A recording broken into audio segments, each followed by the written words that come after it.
quelques pistes pour réfléchir aux atouts et limites de tels processus. Alors d'abord, quelques mots d'introduction.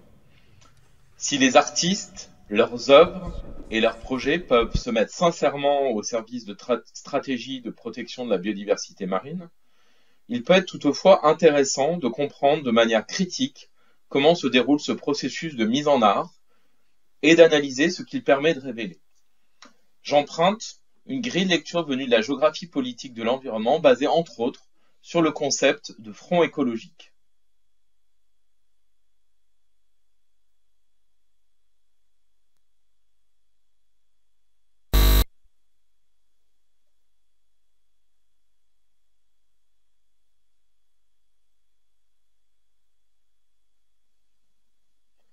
La mise en art ne consiste pas en un simple positionnement d'un projet artistique, en particulier au sein d'un espace périphérique.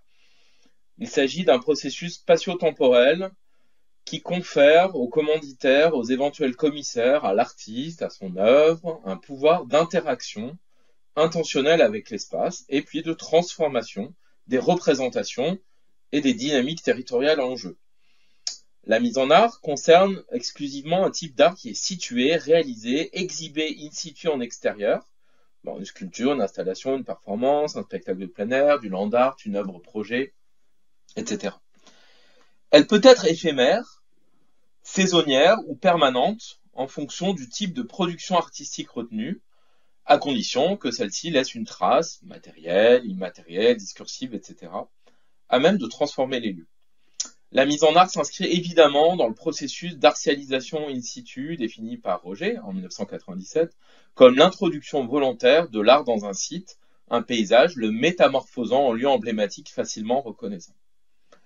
La mise en art va toutefois au-delà d'une simple forme d'esthétisation des lieux pour transformer les hiérarchies des systèmes d'acteurs et de représentation en place. En ce sens, la mise en art, dans sa forme paroxysmique, peut être à l'origine d'un véritable front artistique impliquant le remplacement d'un ordre socio-spatial par un autre, et actant la prise du pouvoir sur le territoire par le triptyque systémique commanditaire artiste œuvre in situ. Les fronts artistiques sont particulièrement vivaces au sein des espaces périphériques et des espaces de nature. C'est l'hypothèse principale du programme de recherche international ADONA, Aesthetic Dominations of Nature, sur lequel repose cette présentation et qui a été financée par l'Institut universitaire de France entre 2017 et 2022.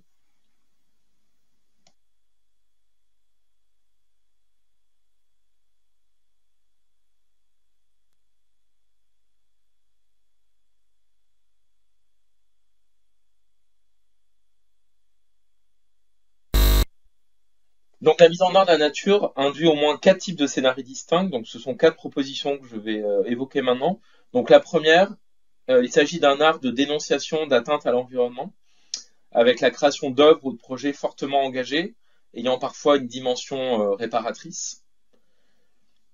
Deuxième proposition, c'est un art de médiation environnementale au service d'initiatives ou de dispositifs de protection de la nature.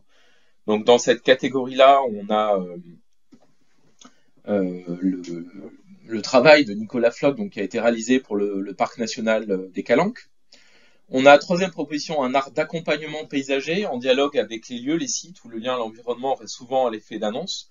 Donc là, il s'agit par exemple à gauche, donc sur la diapositive, la photo des œuvres de Lars Vilks, donc localisé à Ladonia, et qui avait été combattu par les gestionnaires de la réserve naturelle, qui sont des œuvres qui sont réalisées en bois flotté. Donc il y avait eu un conflit autour de ce travail-là. Voilà. Et quatrième proposition, on peut aussi avoir un art qui est déconnecté des thématiques environnementales et qui est perçu parfois comme intrusif au sein du milieu naturel.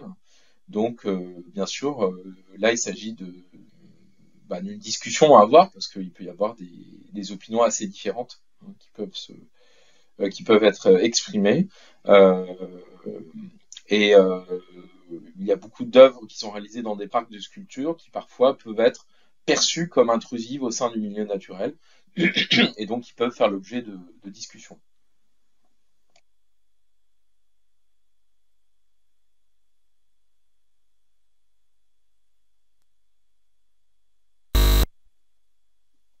Dans le cadre donc du programme de recherche ADONA, il y a eu tout un travail de création d'une base de données, donc sur laquelle s'appuie en partie notre contribution aujourd'hui, et qui est constituée de 240 sites répartis dans donc des sites ou des lieux artistiques qui sont répartis dans 39 pays sur tous les continents. Et sans prétendre bien sûr à l'exhaustivité, puisqu'il s'agit finalement qu'une forme d'échantillonnage qui est liée à ce qu'on peut trouver aussi, par exemple sur le web. Il s'agit là de notre connaissance de la base la plus complète au niveau mondial, désormais disponible sur le sujet. Donc ils sont renseignés pas moins de 36 variables capables de caractériser chacun des sites ou donc des lieux artistiques selon des critères processuels, donc de dynamique de front artistique, de front écologique, institutionnel, socio-spatio artistique. Et les 7 grands groupes de variables retenus sont l'accessibilité, la localisation, la participation au processus de front écologique et de front artistique, les informations spatiales essentielles, le statut et le financement, l'initiateur, commanditaire, le public et les formes de processus de mise en art.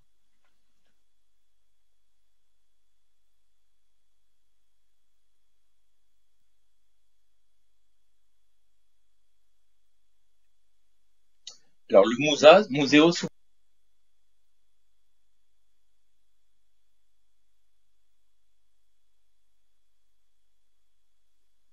Donc cette base de données a permis de réaliser plusieurs traitements, voilà, qui nous ont amené à créer des nouvelles formes de catégorisation, donc des lieux artistiques in situ dans la nature qui ont été recensés.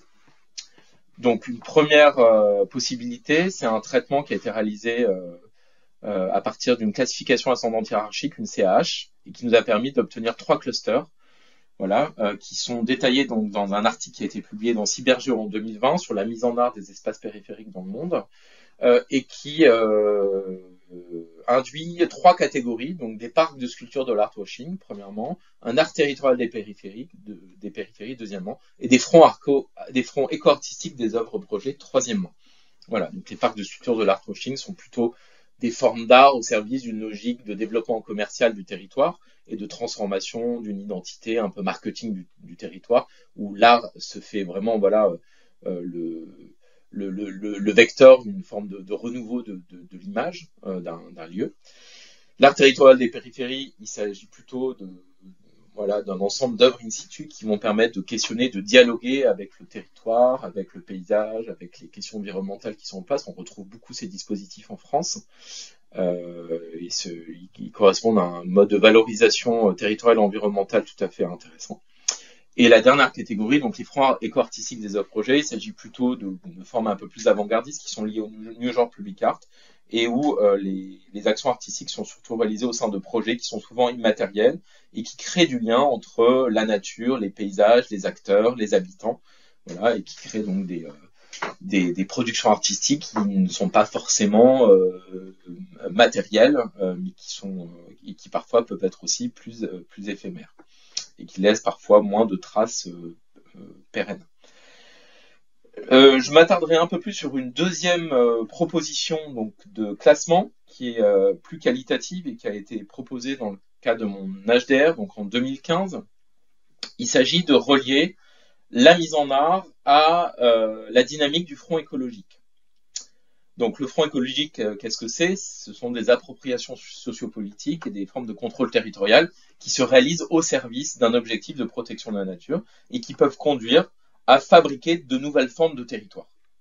Par exemple, des aires protégées, des parcs nationaux, des réserves naturelles, mais ça peut être aussi des éco-villages, ça peut être des zones à défendre. Voilà, donc des territoires qui ont pour objectif premier une volonté de protection de la nature, mais qui peuvent prendre, on le voit, des formes différentes. Alors, les fronts écologiques, il y a 5 étapes spatio-temporelles qui sont pas toutes réalisées au sein d'un front écologique. Parfois, un front écologique peut ne comporter que 2 ou 3 étapes, et parfois, vous pouvez avoir les 5 étapes. Donc, la première étape, il s'agit de l'anticipation. Donc, c'est quand vous avez une forme d'intentionnalité de protéger, en fait, des espaces et qu'il y a des projets qui se mettent en place, qui passent par exemple par des études scientifiques, qui vont créer des indicateurs, par exemple, d'identification spatiale de telle ou telle zone de biodiversité en danger qu'il faudrait protéger, comme les hotspots de la biodiversité, comme les globales de sang. Voilà, donc ces anticipations finalement permettent des formes de préconisation de ce que pourraient être de futurs fronts écologiques. La deuxième étape, il s'agit de l'ouverture, donc des fronts écologiques, où là vous avez un événement ou une modalité qui va permettre finalement au front écologique de démarrer. Donc ça peut être justement un événement militant, ça peut être une zone à défendre qui va ensuite amener la création d'une réserve naturelle, puis d'un parc. Donc il peut y avoir comme ça différentes formes d'ouverture de front écologique. Ensuite, la troisième étape, c'est l'institutionnalisation. C'est quand un front écologique est géré par une institution privée, publique, pérenne, et dont l'objectif, voilà, c'est sur le moyen terme la protection donc de la nature. Donc, par exemple, un parc national, un parc naturel régional, voilà. Mais parfois, cette institutionnalisation peut faiblir et peut parfois avoir besoin, et c'est la quatrième étape, d'une forme de reconquête, c'est-à-dire d'une forme de nouvelle labellisation comme un patrimoine mondial de l'UNESCO, un paysage culturel, pour justement pouvoir être redynamisé. Et parfois, quand il n'y a pas cette possibilité-là, et c'est la cinquième étape, il peut y avoir aussi des formes de déstabilisation qui peuvent conduire à la fermeture du front écologique. Donc la fermeture du front écologique, c'est s'il y a des problèmes de gestion, s'il y a des problèmes de financement, c'est s'il y a des menaces qui sont avérées et qui remettent en question la qualité de la biodiversité, comme on a pu le voir par exemple au sein du parc national des îles Galapagos, où finalement le tourisme a fini par tuer lentement mais sûrement un grand nombre des objectifs de protection de la nature dans cet espace. Alors du point de vue de la mise en art permet en fait la création de formes territoriales qui sont à chaque fois associées à ces étapes, grandes étapes spatio-temporelles du front écologique qu'on vient de voir. Donc par exemple pour l'anticipation, on peut avoir par exemple quelque chose qui pourrait être par exemple la création d'une réserve artistique comme on avait à la fin du 19e siècle, en 1860, où Napoléon III donc, avait labellisé des réserves artistiques pour permettre aux colonies de peintres impressionnistes de Barbizon de pouvoir peindre tranquillement donc dans la forêt de Fontainebleau. Et après, ça finit par donner d'autres formes donc de protection, de protection des sites ou de réserve. L'ouverture du front écologique peut souvent être liée à la création d'un lieu d'art in situ dans la nature. Voilà, où par exemple, vous pouvez avoir la réalisation de grandes œuvres d'art qui vont permettre de donner un coup de projecteur sur une thématique environnementale et qui vont ensuite générer un début de front écologique, comme on avait en Afrique du Sud par endroits où certaines méga œuvres d'art comme ça aussi ont permis de lutter contre le fracking dans le désert du Grand Carré. Ensuite, donc troisième étape, l'institutionnalisation. Donc là, on a un espace naturel protégé qui peut avoir une forte dimension artistique. Donc, je sais pas, par exemple, ça peut être la forêt d'art contemporain dans les Landes, qui est complètement associée au parc naturel régional des Landes de Gascogne, où là, il y a vraiment un lien de médiation très fort qui se fait entre les œuvres in situ et la charte du parc naturel régional. Voilà. Ensuite, dans le cadre de la quatrième étape, la reconquête, la mise en art peut induire une nouvelle dimension artistique de l'espace naturel protégé, lui redonner une actualité, lui redonner en fait une forme de pouvoir en termes de protection. Et là, c'est l'exemple qu'on verra tout à l'heure sur le Musa, donc à Cancun, où finalement la réalisation d'œuvres d'art sous-marines par Jason Decker et par d'autres artistes sous-marins va permettre finalement de redynamiser un parc national qui était extrêmement déstabilisé par des formes de tourisme prédatrice. Voilà. Et cinquièmement, quand vous avez une forme de déstabilisation du front écologique, d'un point de vue artistique, ça peut être lié à des créations de lignes de front conflictuelles où l'art peut être perçu plutôt comme une menace face à la question de la protection de la nature, comme dans certains espaces de montagne où vous avez des énormes sculptures qui s'insèrent pas du tout dans le paysage et qui viennent à un moment donné poser des problèmes même de protection de la biodiversité parce qu'elles peuvent créer des formes de parasitage avec certaines espèces. Voilà, alors ces 5 formes territoriales, on peut aussi les interpréter de manière critique selon 5 filtres. Donc par exemple, dans la première, on peut parler de greenwashing artistique, on peut parler de valorisation touristique, on peut parler d'artwashing écologique, On peut se demander si l'art est au service de la nature ou la nature au service de l'art. Et souvent, il y a des dynamiques ascendantes qui se font contre des dynamiques descendantes. Donc ces 5 filtres, on peut les mobiliser, voilà, pour venir interpréter telle ou telle forme territoriale qui ont été mises en place par la mise en art. Voilà, donc maintenant on va passer à la présentation du projet du Musa à Cancun, qui croise les catégories donc de la CH, donc des parcs de sculpture de l'artwashing. D'ailleurs, c'était même un idéal type, ce projet, dans le traitement statistique, un idéal type en fait de la catégorie du cluster des parcs de sculpture de l'artwashing. Donc ça croise ceci et ça croise ce que vous voyez ici sur le tableau, c'est-à-dire donc dans l'autre forme de classement, la catégorie de la reconquête, donc la reconquête d'un front écologique, ici par un projet de mise en art spécifique.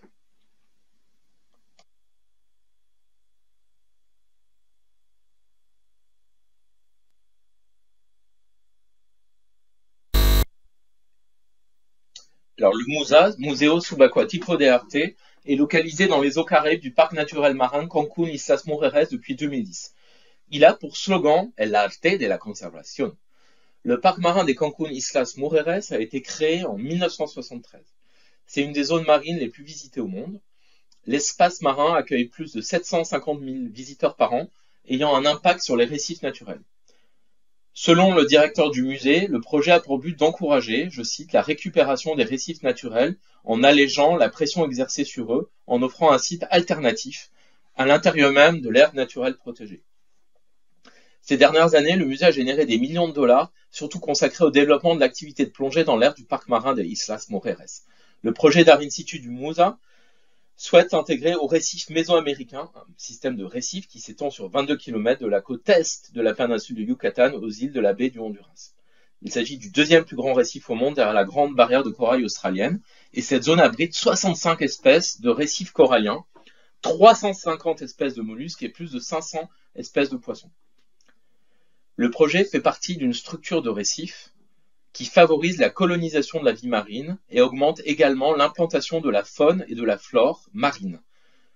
Toutes les sculptures fixées au fond de la mer sont faites de matériaux spéciaux utilisés pour favoriser la vie corallienne. Ces installations artistiques occupent une surface de plus de 420 m² et pèsent plus de 200 tonnes. Ce site artistique sous-marin a coûté plus de 300 000 $ qui ont été payés par la Commission nationale pour la conservation des aires protégées et par des entreprises privées de l'État de Quintana Roo. Il fonctionne aussi par donation privée. Jason Decker-Taylor, l'artiste à l'origine de ce projet de musée sous-marin, est un artiste britannique engagé dans la défense des milieux subaquatiques. Il explique les intentions de son intervention artistique. Je cite : « Je veux simplement montrer combien nous sommes petits et insignifiants, selon la grande échelle des choses, et mettre en lumière que cette nature qui reprend ses droits peut être l'un des plus beaux événements naturels, de défier nos notions du temps et de l'espace. Le directeur du parc marin, voilà une excellente opportunité de reconquérir un front écologique sous-marin qui était en voie de fermeture. En effet, la pression touristique dans la région littorale de Cancun est telle que la plupart des récifs coralliens étaient fortement endommagés et la diversité de la vie sous-marine en était considérablement affectée. Depuis l'implantation in situ de ces œuvres, sous la mer, les coraux ont repris leur croissance et de nombreuses espèces de poissons sont réapparues. Il s'agit donc d'un projet archétypique de reconquête d'un front écologique par une mise en art dédiée.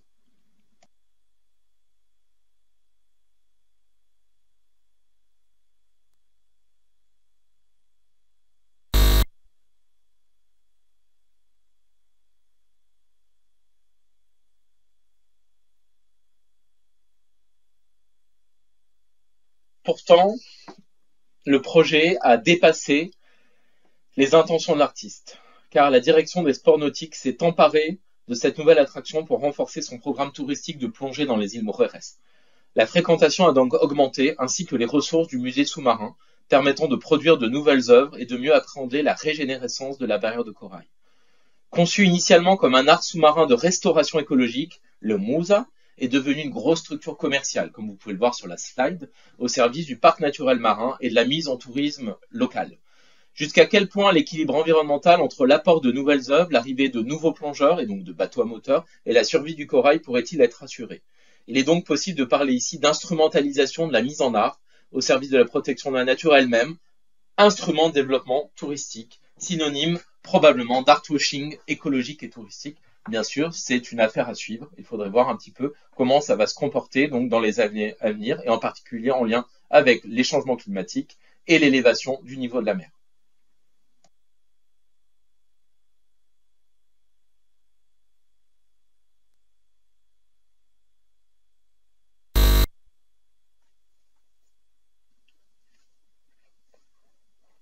Donc, on peut maintenant proposer quelques pistes conclusives, mais qui serviront sans doute plutôt à ouvrir un débat, parce que il s'agit plutôt de, voilà, d'éléments de réflexion que de véritables éléments de conclusion. Donc, les liens entre la mise en art et les fronts écologiques sont complexes, on le voit. Souvent autonomes, les deux processus peuvent parfois s'entraîner ou se déstabiliser l'un et l'autre, se juxtaposer et se superposer selon des interactions plus ou moins fortes. La fusion osmotique entre guillemets entre front écologique et mise en art est rarement observée, compte tenu de la grande diversité des jeux d'acteurs et des stratégies territoriales en jeu. La mise en art devient de plus en plus instrumentale d'une reconquête territoriale réalisée au nom de la nature ou du paysage. La mise en art permet de jouer directement sur plusieurs dimensions de l'appropriation de la nature, comme la perception, l'acceptation et la conception. Les œuvres s'inscrivent souvent dans une triple méditation, médiation et médiatisation de la nature. Je répète, méditation, médiation et médiatisation de la nature.